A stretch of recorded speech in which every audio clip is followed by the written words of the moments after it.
So I'm here with Orkidea, with Tabio. How are you? How are you doing? I'm great, thank you. It's been a beautiful day here.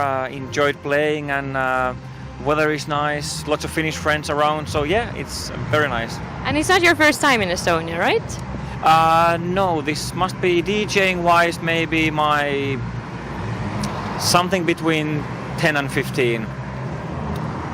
You come from Finland. Tell us, how is the Finnish DJing scene treating you? I think the Finnish scene and especially the Helsinki scene has always been really good, especially considering how small. Helsinki is just 500,000 people.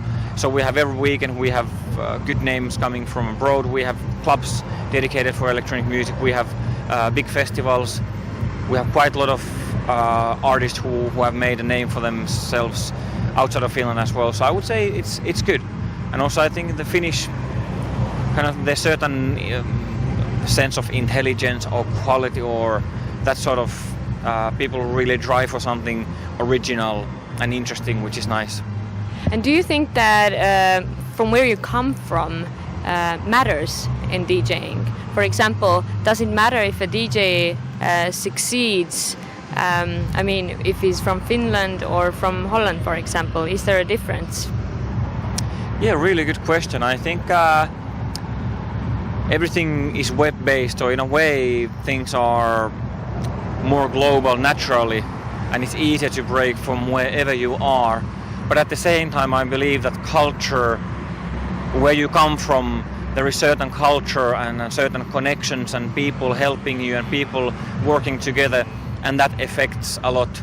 And for example, the Dutch or the Brits, they have such a long legacy and such a strong industry and background that I think they have very there's great foundation to build on, and then people coming from smaller places have less of that.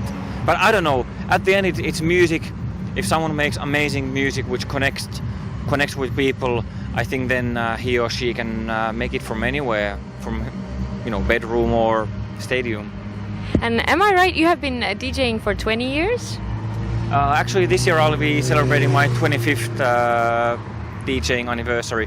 And my first time in Estonia was, I think, in 93. And when do you think is the right time to retire?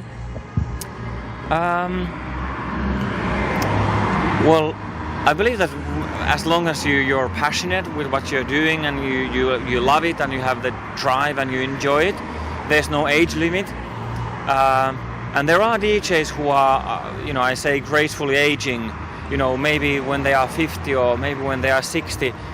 They change their whole appearance and music changes. I like that, for example, if you look at Jose Padilla or Charles Peterson, guys like that, or Pete Tong is, he's not young anymore. And definitely, I don't know if anyone says like you should quit because you're that old. So I think as long as I can move and hear, I'll be playing. How would you describe trance music for people who are not that familiar with it and maybe not that fond of it? I think in trance you have a combination of emotion and energy.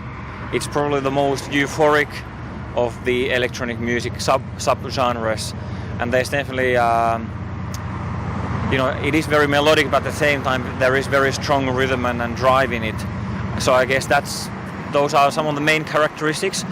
Then again, to me, when I got into trance, it was very much about putting you into a state of trance or trancy state of mind. So it was more hypnotic, and that's what in my own music, I've been trying to keep it on, like that hypnotic, more less in your face vibe, which is not so typical nowadays. And when will the Estonian audience have the next chance to see you?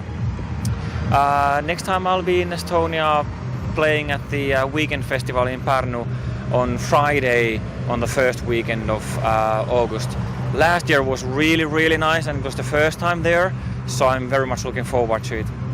Thank you and have a nice summer and good luck. Yeah, thank you and see you.